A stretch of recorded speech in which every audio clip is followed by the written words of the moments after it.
Des étrangers au mariage gay, les deux députés font leur rentrée ce soir dans Zemmour et Nolo. Et vous pouvez hurler tant que vous voulez, vous êtes des urnes à hurler.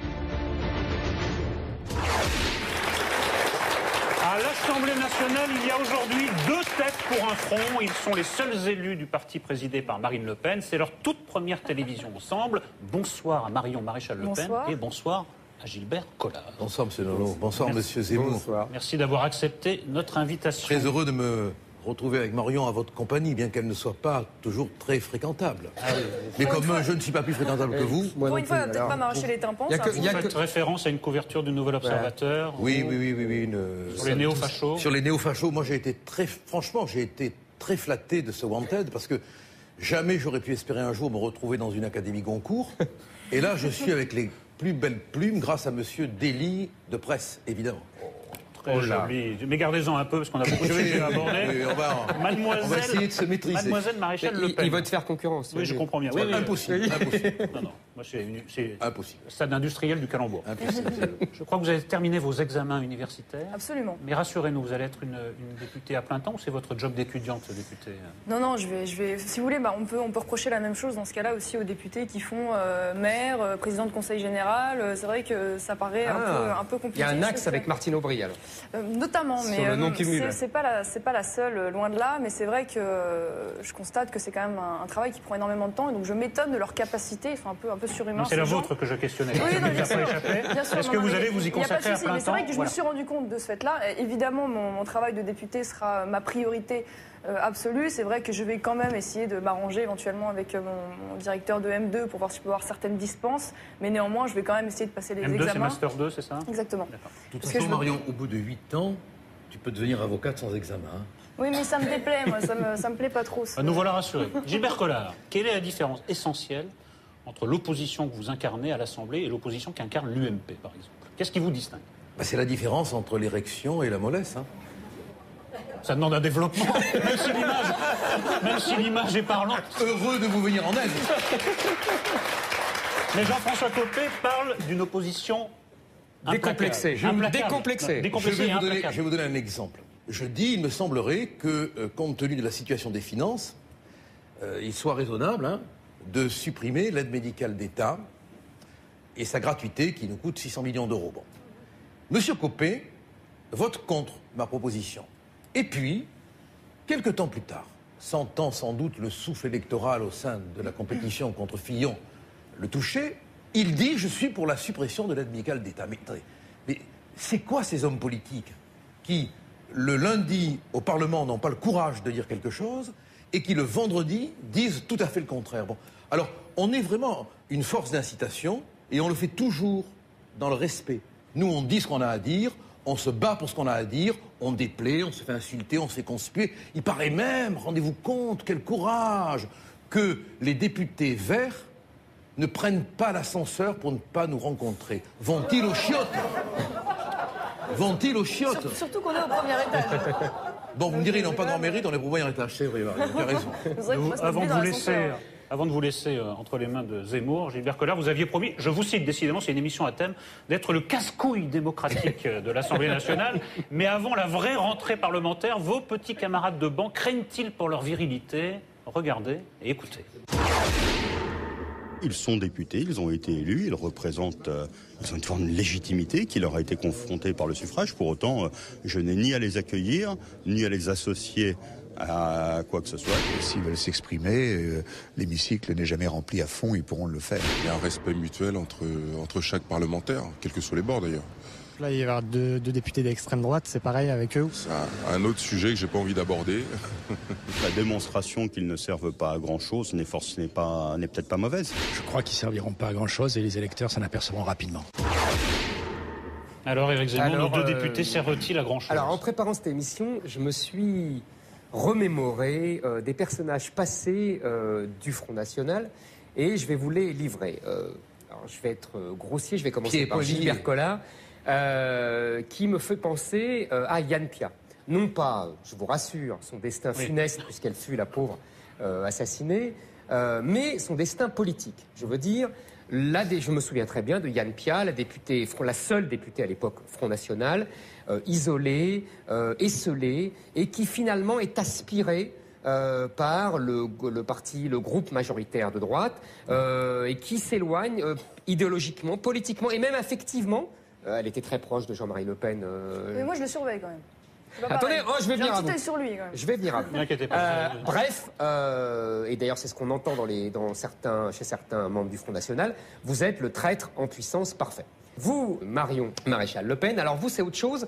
Je me suis rappelé la bataille homérique, vous étiez à peine né, entre les partisans de Bruno Maigret et les partisans de votre grand-père. Et à l'époque, c'était très amusant d'ailleurs, il disait que le Front National subissait une dérive monégasque.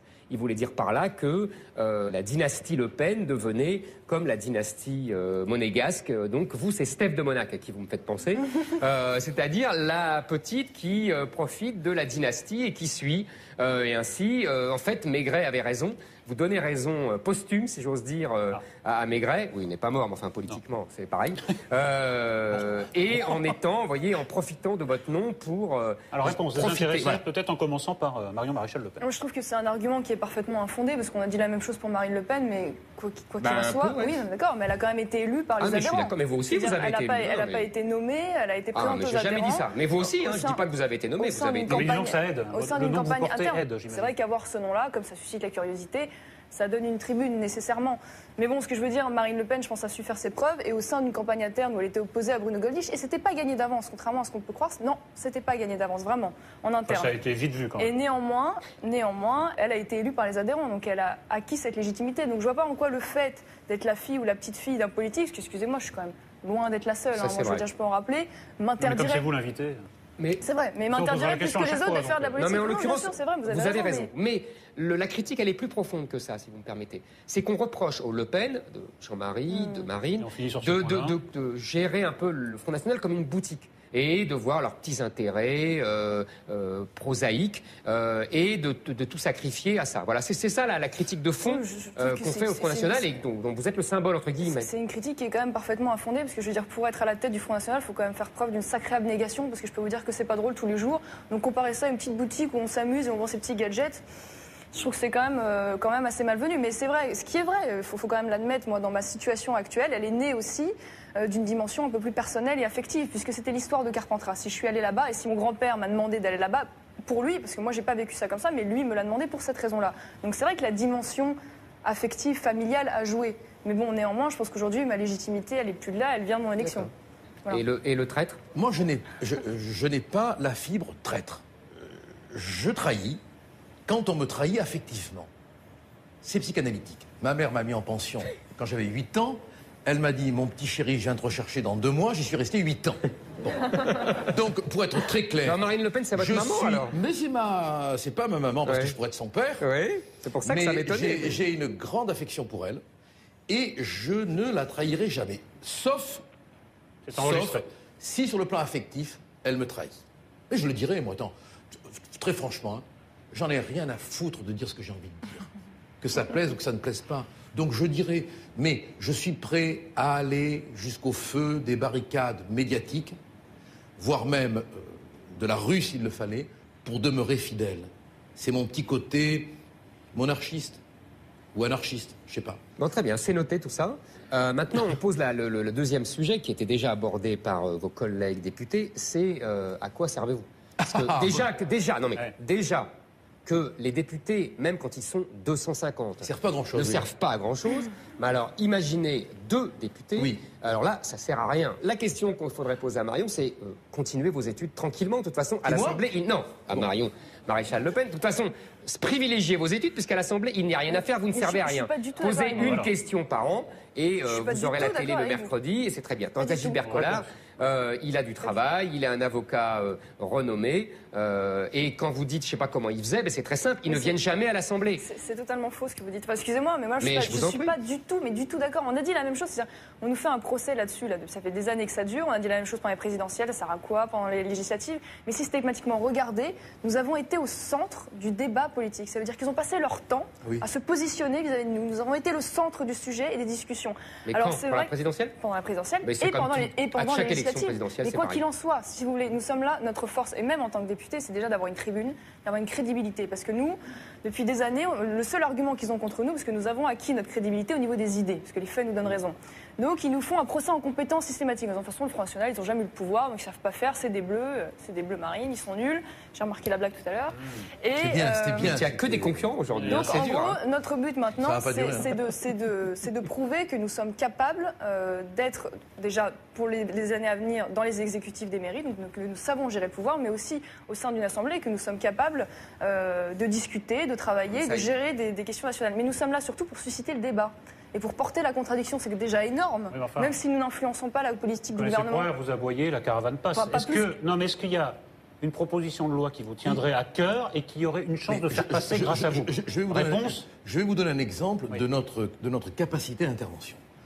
En ce qui concerne le harcèlement sexuel, bien sûr. Nous avons proposé que le nom des victimes ne figure pas dans la presse, sauf si elles sont d'accord. Quand j'ai dit ça en commission des lois, ils ont eu l'air très embêtés. Ils m'ont dit « Mais pourquoi vous n'avez pas déposé un amendement à la commission ?» Parce que j'ai lu le traité de droit parlementaire.